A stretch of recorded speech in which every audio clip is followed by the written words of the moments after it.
Guys, Tom here from Different Job, and we are super excited today to have Tessa Brown from one of our favourite Australian small producers, Vignerons Schmolzer and Brown. We are Sans Schmolzer today. Yep. There's no Jeremy. That's all right. We've got the better half here anyway. So thanks, Tess. Guys, we've been championing these wines for nearly a decade, I guess, since Tessa and Jeremy started their label. From a tiny little spot in Beechworth, in the higher altitudes around Beechworth, and we think these are tremendous wines, and we've got a little bit of a cross section, and I guess want to take you through the origin story of Schmolzer and Brown, and excitingly for us where it's all going with your new farm. So thanks, Tess. So I'll pour some Brilliant Chardonnay, which is probably a pretty good place to start. You got Thorley right now, so I'll do a little switcheroo. Switcheroo, thank you. You all who've been buying wine from Different Drop for years, you might be familiar with the Brilliance Chardonnay and Pinot because it's our neighbour's vineyard and we've been working with it since 2014. So it's really awesome to have a full spectrum of wines from Brunn and Thorley for the first time. We were lined up to do it for 2020, but of course we lost that crop to smoke from the mega fires, so we had to delay it for a year. And then 2021 came along and it was just a deliciously benign growing season and a lovely moderate ripening period. And I think they're some of the best wines we've ever made. And it's a real joy to get out and be showing them to people and going, this is what we've been working on for a decade. So, because these days you've got your own vineyard there, which we'll talk about. So Thorley is our children, and Brunn being our neighbour's vineyard, it's kind of... It's like a stepchild. Yeah.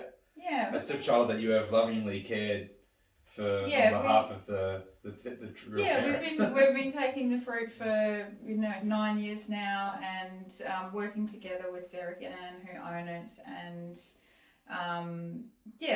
viticulturally it's never been in better shape, and it's a great privilege to be able to work with the site. So and the Brunn Chardonnay is one of the wines that got you guys on the map, so to speak, and going and the first kind of wine, I think, wasn't that? Or on a bumper sticker, these are the two highest altitude sites in the Beechworth GI. Where I would definitely call us high altitude wine producers. So there is a signature of bright, high natural acidity, good tension, good nerviness. None of the wines are big or beefy, and that's 100%. Very different to the typical Beechworth style, I guess. Not to obviously some remarkable Chardonnays there, but they're powerful, rich styles, and this is all about that lovely natural acidity and freshness of fruit. Yeah, it's probably a cheap shot, but I say Beechworth snatched. But yeah, the Brunn site's at about 790 metres, our vineyard's at 820, so a decision deliberately taken to go with the site for the potential of climate change in the long term, and we don't want to add acid to our wines, to our fruits, so we want to work with sites where at the time at which we harvest the fruit it's in great natural balance to just make wine without too much mucking. And just very quickly, your philosophy with making the Chardonnays in terms of how you're fermenting and aging the wines. It's actually quite traditional for Beechworth. So although I would say our wine tastes a bit more minerally and linear to a lot of the Beechworth styles, the winemaking's pretty similar. So everything's hand picked, but crushing, basket pressing, fermenting on solids in a mix of new and old French oak. Although we're bringing a few Austrian puncheons in here and there. Full mellow, lees stirring, and 12 months in oak and a further 6 months before bottling. So subtle differences are that we use a little bit less new oak, otherwise it would probably overpower the more delicate fruit.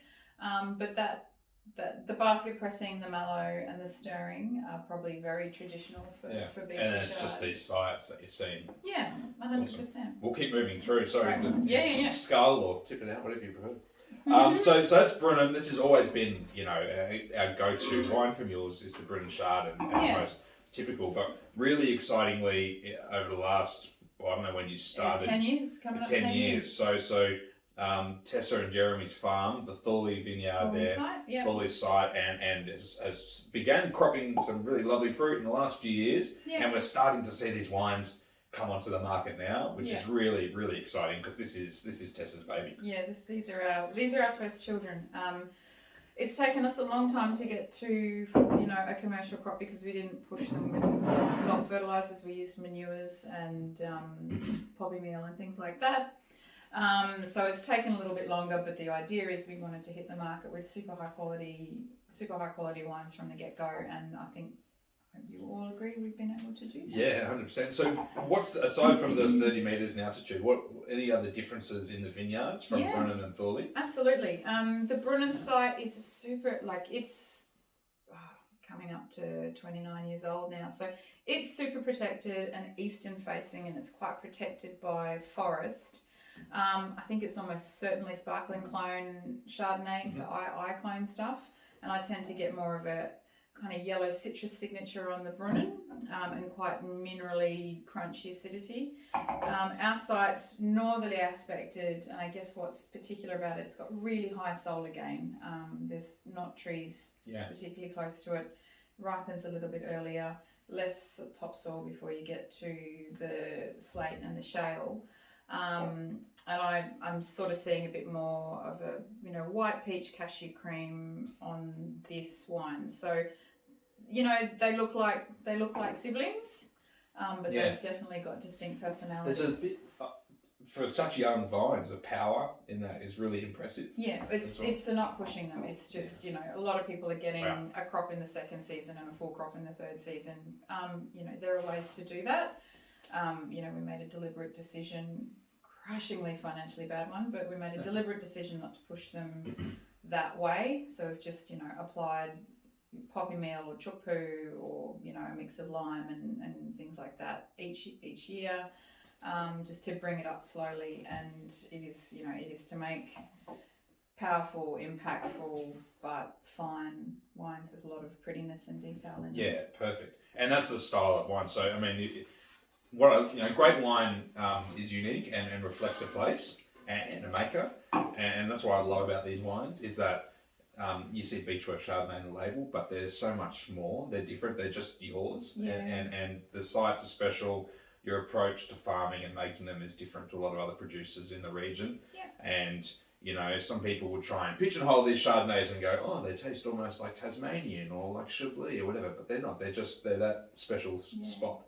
But stylistically, you're seeing that purity of fruit and length and these linear acid lines, which are really, really cool. And it'd be something the drinker would be able to do through different drop. You could take an altitude trip from us through, Fighting Gully and Rodder, through Domenica, down to Giaconda and, Piano perhaps, if you wanted to take an altitude a little tour to altitude through Beechworth. That's a good idea. Sounds like a nice little mix pack, doesn't it? It does. And you'd be 100% able. Can you chat to Nathan and get some more Chardonnay for us? I can try. He's a pretty busy man. He's a busy man. Let's move on to Riesling. So, now, am I right that Riesling is a bit of a love of Jeremy's? It's his baby. This is his child, and it's good to pop it in the middle. We are on blue slate and shale, and Jeremy has Austrian heritage, and he's done vintage in Germany. And he, when we were spitballing it in early days, he's like, I think this could be a really good site for Riesling. We've got altitude, we've got soils that are not a world away from a lot of great sites in, along the Rhine in Germany.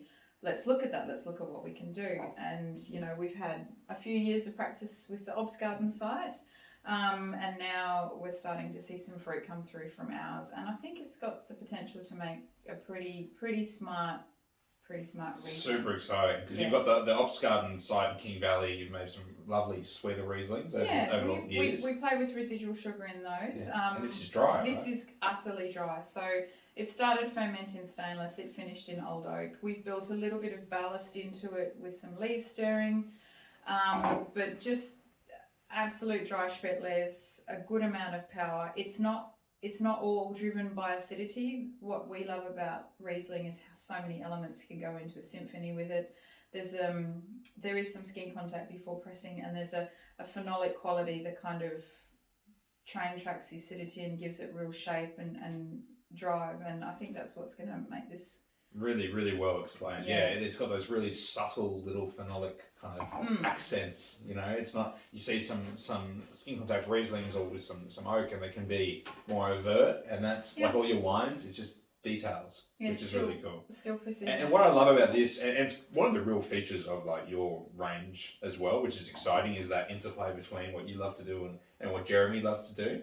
Like Jeremy's like loves these Austrian Germanic styles of wines and trying different things, and some of the reds as well. And you'll see, you know, the Blauburgunder and Grauburgunder and these ideas. And from what I can tell anyway, you know, you're that purist wanting to chase, you know, quality and provenance with Chardonnay and Pinot and Nebbiolo. It's really cool. I'm probably paddock driven, so because I was a viti before I did winemaking, it's for me, I want to see what I can do from pruning through to the end product, and I think Jeremy gets to be more esoteric and spiritual and philosophical about things. At least he likes to think so. Cool, Pinot. So I'm just going to say, I'm not a massive fan of Beechworth Pinot. It's sorry to put you on the spot. No, it's all good. I think we both say that in the lower altitude sites, perhaps other varieties shine a bit more brightly. This is different. This is a bit different. Yeah. And I need to qualify that so I don't just sound like I'm giving you a hard time on camera. Because this is like a lot of Beechworth Pinot, as you say, from those warmer sites can not have that same prettiness you know about Pinot and that varietal character. Whereas up here at your altitude is a totally different kettle of fish. Totally different kettle of fish. Love this one. Yeah, it's always red fruited, highly aromatic, kind of lithe, and medium bodied at best. Definitely a lighter style of wine. I think this is probably the best fruit we've ever got. It's just lovely, concentrated.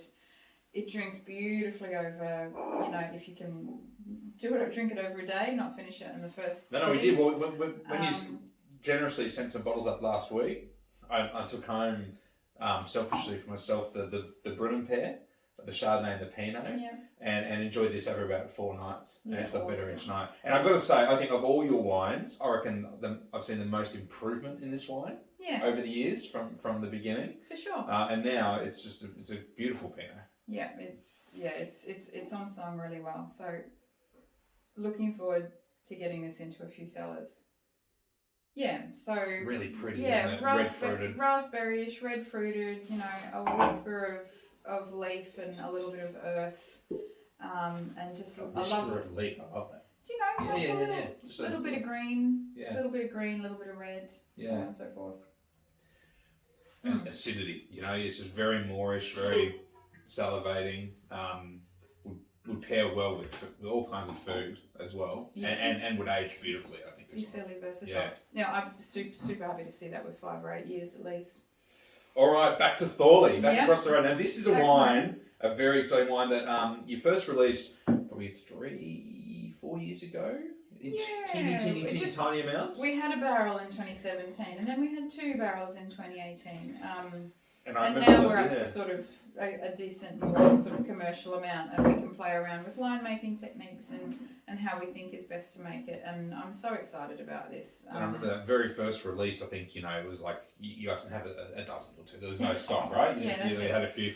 And Campbell, I reckon, gave it a pretty good write-up from what I remember, and some lovely words, and everyone's like, I've got to try this Thorley Shiraz, because it's, you know, Beechworth, but not Beechworth, like all of your wines. It is unapologetic, cool climate, spice and blue fruit driven, you know, and it has a beautiful arc as well. You know, it starts out with lots of violets and blue and purple fruit, bit of olive brine and such pepper. A beautiful perfume. Yeah, and then you get a little ripple from a little bit of whole bunch fermentation, a ripple of green pop up as the wine sits open a little bit longer. What we are most pleased with in this wine is the flavours are all ripe, but there's not fruit sweetness. And you know, when we're drinking Northern Rhones and Ardèche wines and things like that, they have ripe flavors, but they're not sweetly fruited, and that's the challenge in Australia, isn't it? Yeah, it's a tension that I'm really interested in as a vidi, how to achieve those flavors without big fruit. So and what's the secret? It's just a great site, right? And how you growing them grapes? Yeah, I think site has a fair bit to do with it. And within that, obviously, there's interactions with rootstock and sun exposure and some viticultural techniques in terms of fruit exposure and things like that. So I'm not going to claim that I've got it all down pat after such a short time. I think it takes decades to really get to know a site well. But how exciting to think where this is could like, go. Okay, we're onto something here. But yeah, absolutely, it's light to medium bodied, but having as a tiny taste and the length of flavour is amazing. It just keeps going. Very much has that cool climate, Rhone-y, slightly kind of medicinal, herbal kind of character, which I love in Syrah. It's very much a Syrah rather than the big Shiraz. And multifaceted tannin as well. Like our shale and slate soils tend to give a kind of silty tannin character to it, with a little bit of envelopment of whole bunches in there. You've got a kind of more razzly tannin around the kind of the silty core of tannin. I think it presents the structure pretty beautifully. Fantastic. Oh, love that one. If you can't afford a Northern Rhone, come here. And something new. And this is sure to get some tongues wagging, I think. Yeah, the inaugural release of Nebbiolo from our side. Look out, world. You guys have been pumping Beechworth Nebbiolo for quite some time. Thank you. That's great. And there's probably 5 producers now that you could put in a really good rotation. Yeah. We're obviously the highest altitude site. And my take on this is that we've got the lovely tannin structure of Nebbiolo, but we've got loads of red floral aromatics and, red currants and, kind of concentrated raspberry fruits and things like that. And there's a prettiness to it that I would associate with Valtellina, but still a core of tannin drive that I would associate with maybe a good Langhe from La Mora or Serralunga or something like that. So super excited about this. Valtellina prettiness is spot on, because you think about Gioconda, Domenica, Traviati, who else? Like Castagna, like these great producers in Beechworth making Nebbiolo, but from lower climates, and they make unbelievable wines like the Domenica and Traviati wines are phenomenal, but they're different styles. This is like all of your wines are lighter frame, but not light in flavour or complexity. It's just a different shape. Actually, that's one of the biggest take-homes, I'd say, for our style of wine. Lightness and delicacy is not at the expense of concentration or impact. You can still make impactful and memorable and structural wines in a lighter frame. Yeah. And so exciting to think where these Thorley wines can go. It's cool, the vines are so young still. We got good scope, don't we? Yeah, no, it's exciting. Well, guys, we love these wines. If you want to, just have a bit of fun as well. You've got the whole, the Pret de Rouge, Pret de Blanc, the Rosé. There's a whole gamut of smashable, alternative, interesting, creative sort of wines there at great price points as well. There's a zillion different SKUs. Midweek up to a couple of times a year. Yeah, but this is what's exciting. This is where Tessa and Jeremy's passion lies, is in these single vineyards. Brennan, where was the making of the brand and where it's all come from, but what's happening at Thorley is one of the most exciting wine projects in Victoria and Australia, we think. So, thank you. And just has no end to the potential of where it can go over the decades. So check out these wines. They're not going to be around for long, as always. Tessa, thank you so much. Pleasure. Always awesome to see you. And we'll see you guys again soon. Cheers. Ciao.